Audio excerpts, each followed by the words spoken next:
रविवार दुबई रे खेला फाइनाल रे भारत न्यूजीलैंड को भेटिया जाउछि। भारत 2002 संस्करण में श्रीलंका सहित मिलित चंपियन होइतिला। अन्य पक्षरे न्यूजीलैंड द्वितीय थर पर यह आईसीसी टूर्नामेंट जितिबा लक्ष्य रही। न्यूजीलैंड 2000 संस्करण में चंपियन होइतिला। न्यूजीलैंड क्षेत्र फाइनाल रे भारत को हराइतिला। हेले आईसीसी चंपियंस ट्रॉफी 2002 और 2013 संस्करण में भारत जीतिथिला।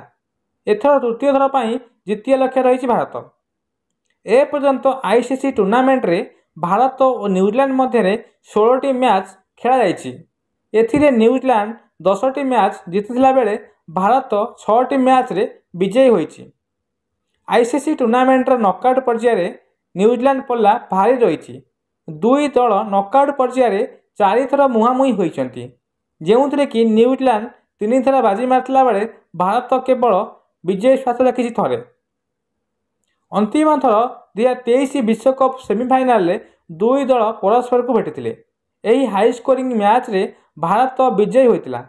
एथि पूर्व 2021 आईसीसी वर्ल्ड चैंपियनशिप रे मध्य 2019 रे दिनिकिया विश्वकप सेमिफाइनाल रे और 2000 आईसीसी नॉकआउट टूर्नामेंट रे फाइनाल रे न्यूजीलैंड थारू भारत पराजित होइछि।